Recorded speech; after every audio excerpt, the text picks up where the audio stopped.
آپ نے دیکھا ہوگا آج کل ہر طرف اپنے نروس سسٹم کو ریگولیٹ کرنے کی بات ہو رہی ہے، لیکن کیا ہو اگر یہ کہا جائے کہ زیادہ تر طریقے جیسے میڈیٹیشن ایپس یا مثبت سوچ وہ اصل میں صرف بیماری کی علامات کا علاج کر رہے ہیں، بیماری کا نہیں۔ آج کی اس گفتگو میں ہم جذباتی درد سے نمٹنے کے لیے ایک بالکل ہی مختلف زاویے پر بات کریں گے، ایک ایسا طریقہ جو درد سے بھاگنے کے بجائے اس کا سامنا کرنے کی بات کرتا ہے تاکہ حقیقی شفا مل سکے۔ تو چلیں اس میں گہرائی سے اترتے ہیں۔ اس سلائیڈ پر یہ مثال بہت زبردست ہے۔ ذرا سوچیں کہ کسی کے گھر میں آگ لگی ہے اور سموک الارم زور زور سے بج رہا ہے۔ اب کیا کرنا چاہیے؟ الارم کو بند کرنا چاہیے یا آگ بجھانی چاہیے؟ ظاہر سی بات ہے، آگ بجھانی چاہیے۔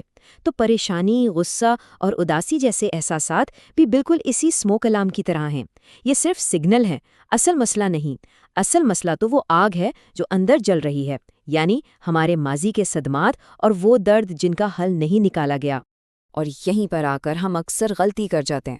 ہم میڈیٹیشن ایپس، بریتھ ورک اور ٹھنڈے پانی سے نہانے جیسی چیزوں سے اس الارم کو خاموش کرنے کی کوشش کرتے ہیں۔ یہ سب کچھ تو بس آئس برگ کی نوک کی طرح ہے، صرف علامات۔ اصل جڑیں تو بہت گہری ہیں، جیسے نروس سسٹم کے صدمات اور بچپن کے وہ زخم جو آج تک نہیں بھرے۔ جب تک ہم ان جڑوں تک نہیں پہنچیں گے تب تک پکی شفا ممکن ہی نہیں ہے۔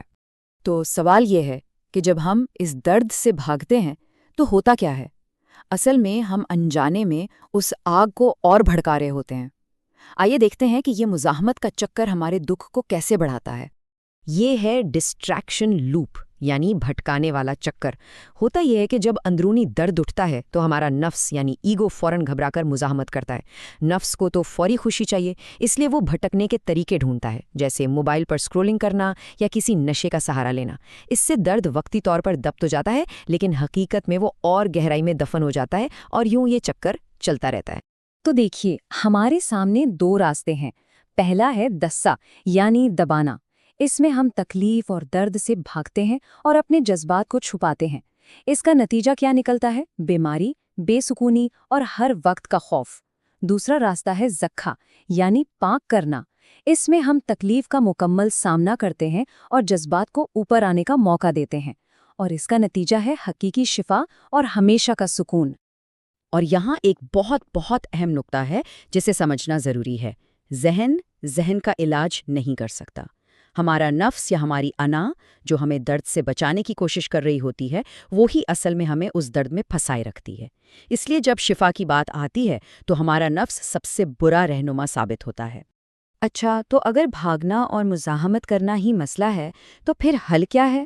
حل ایک ایسی چیز ہے جو شاید سننے میں عجیب لگے، سرنڈر کرنا، یعنی تسلیم کر لینا۔ یہ سوچ کا ایک مکمل انقلاب ہے۔ ذرا اس سلائیڈ کو غور سے دیکھیں، یہ سمجھ لیں اس پوری گفتگو کا نچوڑ ہے۔ ہماری مزاحمت ہی ہمارے اندر کی آگ کا ایندھن ہے۔ پہلی مساوات دیکھیں، جذبات جمع مزاحمت، نتیجہ کیا ہے؟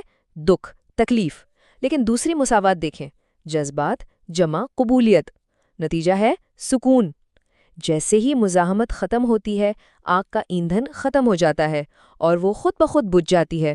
یہاں تسلیم یا سرنڈر کا مطلب کمزوری بالکل نہیں ہے، بلکہ اسلام لفظ کا مطلب ہی مکمل تسلیم ہے۔ یہ اس بات پر بھروسے کا اعلان ہے کہ ہم ایک اعلیٰ طاقت یا قدرتی عمل کو شفا کا کام کرنے دے رہے ہیں۔ جب ہم حالت کو پوری طرح تسلیم کر لیتے ہیں تو ہم اللہ کو اپنا کام کرنے کی اجازت دے دیتے ہیں۔ اور کمال کی بات یہ ہے کہ ہمارے جسم میں شفا دینے کی ایک قدرتی ذہانت موجود ہے۔ جیسے جب ہاتھ پر کوئی کٹ لگتا ہے تو جسم خود بخود اسے بھر دیتا ہے نا؟ بالکل اسی طرح جذباتی زخم بھی خود بخود بھر سکتے ہیں۔ مسئلہ صرف یہ ہے کہ ہمارا نفس یا ایگو اپنی مزاحمت سے اس قدرتی عمل میں بار بار دخل اندازی کرتا ہے۔ ہمیں بس اسے راستے سے ہٹانا ہے۔ تو ہم اس قبولیت پر عمل کیسے کریں؟ اس کے لیے ایک خاص ذہنیت اپنانے کی ضرورت ہے جسے آبزرور ماڈل کہتے ہیں۔ اس کا بنیادی اصول یہ ہے کہ ہم خود کو اپنے جذبات سے الگ کر کے دیکھیں۔ اس تصویر کو دیکھیں۔ جب پریشانی کی آگ جلتی ہے تو ایک پریشان نفس ہوتا ہے جو اس آگ میں جل رہا ہوتا ہے، لیکن ہمارے اندر ایک دوسرا حصہ بھی ہوتا ہے جو اس پریشانی کو دیکھ رہا ہوتا ہے۔ ہم آگ میں جلنے والا نفس نہیں ہیں، ہم وہ شعور ہیں جو آگ سے باہر کھڑا اسے دیکھ رہا ہے۔ یہ گواہی دینے والی موجودگی ہی ہماری حقیقی ذات ہے۔ قرآن میں ہے کہ ایک چیز انسان کی شہرگ سے بھی زیادہ قریب ہے۔ وہ کیا ہے؟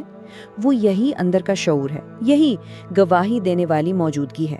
جب ہم اس شعور میں ٹھہر جاتے ہیں تو ہم پریشانی یا اداسی کو محسوس تو کرتے ہیں، لیکن اس میں ڈوبتے نہیں ہیں۔ ہم آنکھ کو جلنے دیتے ہیں بغیر خود اس کا حصہ بنے۔ ٹھیک ہے، تو اب ہم نے نظریہ سمجھ لیا ہے، اب اسے عملی جامہ پہنانے کا وقت ہے۔ آئیے شفا کے اس عمل کو 3 آسان مراحل میں تقسیم کرتے ہیں جن پر عمل کیا جا سکتا ہے۔ یہ ایک 20 سے 30 منٹ کی مشق ہے جسے روزانہ کیا جا سکتا ہے۔ ان 3 مراحل کا مقصد صرف نفس کو راستے سے ہٹانا ہے تاکہ جسم کی قدرتی ذہانت اپنا کام کر سکے۔ یاد رکھیں، کوئی مزاحمت نہیں کرنی، صرف مشاہدہ کرنا ہے۔ یہ 3 مراحل ہیں۔ پہلا، اپنی توجہ جسم پر لائیں۔ دوسرا، اس احساس میں سانس لیں۔ اور تیسرا، سکون کی طرف واپس آئیں۔ آئیے اب ہر ایک کو تفصیل سے دیکھتے ہیں۔ پہلا قدم، اپنی توجہ جسم پر لائیں۔ آنکھیں بند کریں اور اپنی توجہ کو دماغ کے خیالات سے نکال کر اپنے جسم میں لے آئیں۔ محسوس کریں کہ پاؤں زمین کو چھو رہے ہیں۔ پورے جسم کا جائزہ لیں اور دیکھیں کہ کہاں تناؤ یا کھچاؤ موجود ہے، شاید جبڑوں میں، سینے میں یا پیٹ میں۔ دوسرا قدم، اس میں سانس لیں۔ جہاں بھی تناؤ یا بے چینی محسوس ہو، اسے ٹھیک کرنے کی کوشش نہ کریں، بس اس احساس میں سانس لیں جیسے اسے موجود رہنے کی جگہ دی جا رہی ہو۔ یہ کوئی زبردستی والی سانس کی تکنیک نہیں ہے، بلکہ یہ قبولیت کا ایک بہت نرم عمل ہے۔ نفس چیخے گا، بھاگنا چاہے گا، لیکن ہمیں خاموشی سے صرف دیکھنا ہے۔ اور تیسرا قدم، سکون کی طرف واپسی۔